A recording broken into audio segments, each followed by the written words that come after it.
தமிழ் சினிமாலே நம்ம பார்த்துருக்கோம். சில திருநங்கைகளா வச்சு, சில மாரியான ஒரு சிந்தனையோட பார்த்த இந்த சினிமா, இப்போ அப்படியே மாறிட்டு வந்துட்டுருக்கு அப்படின்ற மாரி என் பார்வையில இருக்கு. நீங்க உங்களோட பாயிண்ட் ஆஃப் வியூல சொல்லுங்க. எந்த அளவுக்கு சேஞ்ச் ஆயிருக்கு? நல்லாவே சேஞ்ச் ஆயிருக்குங்க. ம். அதாவது அந்த காலகட்டத்துல திருநங்கைகள் இப்படி இருப்பாங்கன்னு யாருக்கும் தெரியாது. சிலர் இப்படிதான் இருப்பாங்கன்ற அவங்க உடல் மொழியான ஒரு விஷயத்த கொண்டு வந்தாங்க. அப்போ பெருசா ஒரு அவேர்னஸ் கிடையாது. இப்போ இளைஞர்களுக்கு மத்தியில, இளம் தலைமுறையினர், இளம் இயக்குனர்கள் மத்தியில நல்லாவே ஒரு சேஞ்ச் இருக்கு. அவங்க அது நம்ம வீட்ல ஒரு அக்காவா, ஒரு தங்கச்சியா, ஒரு அம்மாவா பார்க்க ஆரம்பிச்சுட்டாங்க. ஃபார் எக்ஸாம்பிள் எங்க டீம்ல எல்லாருமே என்ன என் கூட பிறந்த தம்பிங்க கூட என்ன அப்படிலாம் கூப்பிடுறது இல்ல. அக்கா, அக்கா, அக்கா, அக்கா. நான் நிறைய நேரம் கோவிச்சிட்டு இருக்கேன். பயங்கரமா கோவப்படுவேன். சுருக்குன்னு வேணும்னே கோவப்படுவேன். இவங்கிட்ட கூட பயங்கரமா கோவப்பட்டிருக்கேன்.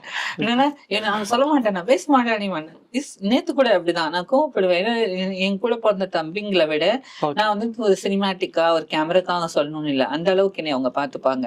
சாப்பாடு ஏதாவது வாங்கி தரதா இருக்கட்டும், அக்கா சாப்பிட்டாங்க, முதல்ல அக்காவை கூப்பிடுற, அக்காவை சாப்பிடுங்க அப்படிம்பாங்க. எல்லாருமே எங்க டீம்ல இவன் அவன் எல்லாம் தம்பி, இவன் அவன் தப்பா வச்சு விட மாதிரியே தம்பிங்களா தான் சொல்றேன். அந்த அளவு உரிமையா தான் நான் பேசுவேன் அவங்க கிட்ட. ரொம்ப நல்லா பாத்துக்கிட்டாங்க. சோ வரும் காலம் இன்னுமே நிறைய மாற்றங்களை கொண்டு வரும். ஏன்னா எவ்வளவு தூரம் நான் ஒரு அக்காவா பண்ணிட்டு இருக்கேன், சினிமால அம்மாவா பண்ணிட்டு இருக்கேன், டீச்சரா, வக்கீலா, லாயரா, போலீஸா எல்லா விதமான கதாபாத்திரம் பண்ணிட்டு இருக்கேன். இதுக்கு முக்கியமான காரணம் இங்க இந்த மாதிரி தம்பிங்க பாக்குறவங்க எல்லாரும் தான். சீனு ராமசாமி அண்ணாவும் இதுக்கு ஒரு முக்கியமான காரணம். ஏன்னா எனக்கு அவர் பர்சனலா என்ன கேமரால ஒரு விஷயத்துக்கு கொண்டு வந்தார். இன்னைக்கு அவர் ஏற்றி வச்ச விளக்கு இன்னைக்கு பிரகாசமா எரிஞ்சிட்டு இருக்குன்னு நான் சொல்லுவேன்.